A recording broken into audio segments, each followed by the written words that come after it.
नमस्ते दोस्तों, भारत माता की जय। दोस्तों, हम लोग 15 अगस्त 2024 से जन जागृति के लिए भारत यात्रा पे निकले थे और 22 स्टेट हमने किए, सुख शांति तरीके से किए। स्कूलों में जाकर हमने पौधारोपण किया और एजुकेशन के बारे में बात करी। सब कुछ अच्छे से हुआ। 22 स्टेट नॉर्थ ईस्ट होकर हम लोगों के साथ एक इंसिडेंट हुआ है और ये बहुत ही सीरियस ऐसा मुद्दा है जो एक आम आदमी के साथ रोज़ पुलिस स्टेशन में घटता है। वाकया ऐसा हुआ जो मैं आप लोगों के साथ इंसिडेंट शेयर कर रहा हूँ।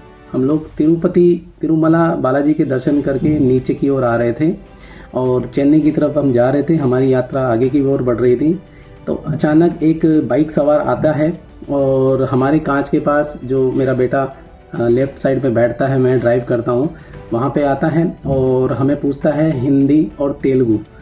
तो जैसा हर जगह होता है, लोग हमसे रोकते हैं, हमें नाश्ता कराते हैं, शुभकामनाएं देते हैं और चलो आप देश के लिए अच्छा कर रहे हो। तो ऐसा ही लगा कि तो हमने बोला नो सर, हिंदी। तो इतने में उन्होंने जो एक साउथ स्टाइल में एक करते हैं, ऐसे करके काट देंगे। मैंने बोला सर क्या बात हुई। इतने में गुस्से में आकर उन्होंने पंच से लेफ़्ट साइड का मिरर तोड़ दिया फिल्मी स्टाइल में। हम लोग में ड्राइव करते करते हम डर गए और मेरा बच्चा बिल्कुल उस टाइम पे डर गया। उसके बाद हमने बोला सर हुआ क्या, प्रॉब्लम क्या हुआ। फिर उन्होंने तेलुगु में हमें गाली गलौज देना शुरू किया और बोले निकलने मादर, जो भी किया मुझे नहीं है। मैं बहुत चक्कर आ गया, एकदम रोड पे था, गाड़ियाँ आजू बाजू में थी। उन्होंने फिल्मी स्टाइल में आके राइट साइड में आके मेरे साइड का भी उन्होंने मिरर पंच मार के और कांच तोड़ दिया। इन सब इंसिडेंट्स का बाद में हमने वीडियो बनाया। वहाँ से वो भागने लगे, भागने का हमने वीडियो बनाया। तो कुछ ऑटो वाले लोकल थे जिन्होंने उनका पीछा किया और उनको जाके आगे पकड़ा। ये सारा इंसिडेंट हमारे मोबाइल में भी हमने रिकॉर्ड किया था और वहाँ के इंसिडेंट की जगह सीसीटीवी फुटेज है, सीसीटीवी में भी वहाँ पे ये सब अवेलेबल है। देन उसके बाद में मामला शांत हुआ नहीं। हमने उनको जाके वहाँ पे पकड़ लिया और हमने 100 नंबर मिलाया, कोई रेस्पॉन्स नहीं है, फ़ोन लगता ही नहीं है। 112 भी मिलाया, कोई लगता नहीं है। हमने एसपी सर को फ़ोन किया, कोई रेस्पॉन्स नहीं है। फिर जैसे तैसे वहाँ पे एलीपेरी पुलिस स्टेशन का मामला था और एलीपेरी पुलिस स्टेशन से 2 लोग आते हैं, तेलुगु में आपस में बात करते हैं और मुझे पुलिस स्टेशन ले जाते हैं। वहाँ उनके बीच में क्या बात होती है, मुझे तो तेलुगु आती नहीं है, आपस में उन लोगों ने तेलुगु में बात किया। देन उसके बाद में तो पुलिस स्टेशन जाने के बाद जो चीज़ होती है वो आश्चर्यचकित है। वहाँ पे जो ड्यूटी ऑफिसर होते हैं उन्होंने बोला तुमने हमारे आदमी को गाली गलौज किया, ये किया, वो किया, लॉकअप में डाल दो, ऐसा है। मैंने बोला सर आपने मेरी बात तो सुनी नहीं। बोले कोई ज़रूरत नहीं है सुनने की। बोले सर गाड़ी तो देख लो, गाड़ी तोड़ दी गई है। बोले कोई ज़रूरत नहीं है, ये है वो है, अंदर डाल दो। मेरे मोबाइल छीन लिए उन्होंने। और उसके बाद में तो जो हुआ कि हमारे सीनियर सर आ रहे हैं, वो है सीनियर सर के पास में भी वो आदमी जिन्होंने तोड़ा है वो पहले से बैठे हुए हैं, ऑलरेडी बैठे हुए हैं। क्या हुआ क्या नहीं हुआ, उनको भी हिंदी नहीं आती है और वो भी तेलुगु में मेरे साथ में थ्रेटन करना, डराना, अंदर डाल देंगे, तुम लोग दादागिरी करते हो, ऐसा है टूरिस्ट। बोले सर मेरी बात ही नहीं सुनी आपने, आप कैसे ये प्राइमा फेसी करके कि आप लोग दादागिरी करते हो। देन उसके बाद में उन्होंने हमारा मोबाइल छीना। उन्होंने, जो कि वहाँ के सीआई है राम किशोर, बहुत ही मतलब कि मेरे पास शब्द नहीं है उनका उच्चारण करने के लिए, मेरे मोबाइल से सारे एविडेंस उन्होंने डिलीट किए। उनके पास ऐसा कोई राइट नहीं था जो कि वो मेरे मोबाइल से डिलीट करे, एविडेंस के साथ छेड़छाड़ करे। मैं तो इतना तक बोल रहा था कि अगर सर मैंने कोई क्राइम किया तो मजिस्ट्रेट के पास मुझे ले चलो, मैं वहाँ पे मेरी सारी चीज़ें बताऊँगा, क्योंकि पुलिस स्टेशन में कोई सुनवाई नहीं हो रही। इस तरीके से करके टॉर्चर करते करते हमें और मेरे बच्चे को 3 घंटे तक पुलिस स्टेशन में बिठाया। फिर जो हमारे परिचित थे उन्होंने आकर हमें छुड़ाया, वहाँ से रिलीज़ किया। और उसके बाद में धमकी ये और दी कि कोई तरीके का एक्शन मत करना, कोई मीडिया के सामने मत बोलना, नहीं तो दोबारा लॉकअप में डाल देंगे। तो दोस्तों ये वाकया एक ऐसा है कि हम लोग अभी बिल्कुल डरे हुए हैं, भयभीत हैं। और जिस तरीके से ये भाषावाद, क्षेत्रवाद और इस तरीके के जो देश भर में चल रहे हैं, जो सौहार्द की पूरी तरह से धज्जियाँ उड़ी हुई हैं और जो बड़े नेता अपने आप में बनते हैं, और जिस तरीके से जातिवाद और ये भाषावाद और क्षेत्रवाद चल रहा है, जो हिंदी को लेकर जो साउथ में चल रहा है, बहुत बड़ा ये संकट का इशारा है। देश विश्व गुरु तो बहुत दूर की बात है, ये एक ऐसा इशारा है कि कहीं ना कहीं हिंदी भाषी साउथ में सिक्योर नहीं है, बिहारी यूपी वाले महाराष्ट्र में या और कहीं सिक्योर नहीं है।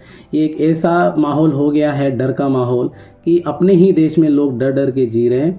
तो दोस्तों हम लोग अभी जहाँ हैं, शायद इसके बाद में हम लोग शायद ये यात्रा कंटिन्यू नहीं कर पाएंगे।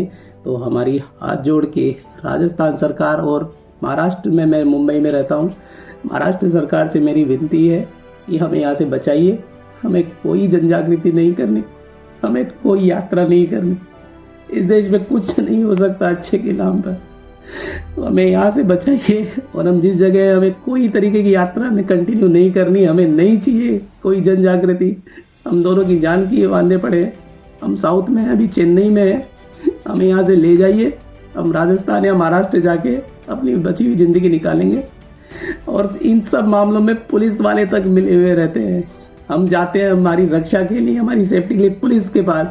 वो लोग ऐसा डराते हैं कि कोई पुलिस स्टेशन जाना ही नहीं चाहता। ये रक्षक भक्षक बने हुए हैं। और जो देश की जो बड़े नेता है, इस तरीके का माहौल किया हुआ है, खुद सिक्योरिटी में रहते हैं और आम जनता को लड़ने के लिए और इस तरीके के उपद्रव के लिए छोड़ा हुआ है। तो दोस्तों ये मामला ऐसा है कि कई तरीके के सिस्टम को लेकर अतुल सुभाष, ऐसे लोग, कई लोगों ने, कई व्यापारियों ने सुसाइड किया है। साउथ में भी हमने जिन व्यापारियों से बात किया, कोई हमारा साथ देने के लिए तैयार नहीं है, क्योंकि उन्होंने बोला सर हमारा व्यापार है इधर, हम इस तरीके से आपकी मदद नहीं कर सकते। ना तिरुपति में हमें किसी मीडिया वाले ने सपोर्ट किया, क्योंकि भाषा का प्रॉब्लम था। मैंने अपनी जो भी चीज़ थी आप तक रखी है। अब पता नहीं इसके आगे हमारे ऊपर कौन सी धाराएं लगेगी, कौन से केस लगेंगे, या किस तरीके का NSA लगेगा। ये हमारा कानून है, ये हमारा सिस्टम है, और पता नहीं आगे क्या होगा।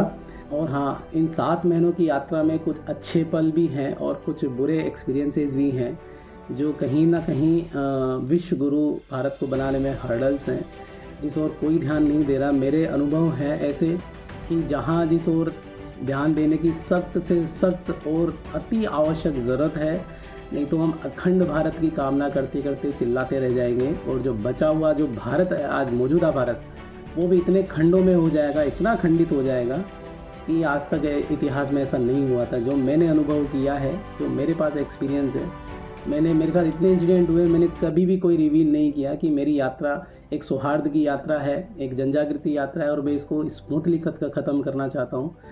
लेकिन ये साउथ का ये जो इंसिडेंट हुआ है तिरुपति में, ये एकदम अनबिलीवेबल है। और बाद में जब पुलिस स्टेशन में जब हमें पता चला कि वो एक ट्रैफिक पुलिस वाले हैं, तो दोस्तों जब पुलिस वाले ऐसा कर सकते हैं तो आम पब्लिक और सिविलियंस तो कितना क्राइम करते होंगे।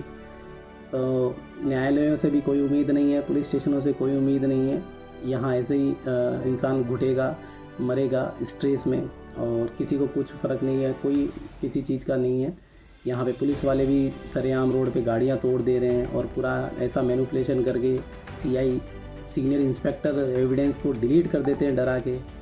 शर्म है, और इसीलिए हमारा देश पीछे है, हमारी कानून व्यवस्था पीछे है बहुत। इस ओर ध्यान देने की ज़रूरत है, तब जाके विश्वगुरु बनेगा।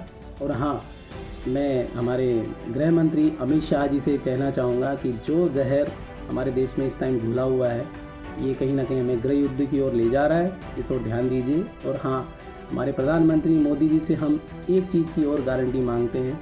मोदी जी की गारंटी हर जगह चलती है, एक चीज़ की और गारंटी मांगते हैं कि किसी भी तरीके से किसी भी भाषावाद के ऊपर, या हिंदी भाषी का कहीं दक्षिण में या कहीं और इस तरीके के मारधाड़ और उपद्रव या टॉर्चर ना हो, इस चीज़ की भी आप गारंटी दीजिए। और हमारे साथ क्या होगा ये भगवान के ऊपर हम छोड़ते हैं। जय हिंद, जय भारत।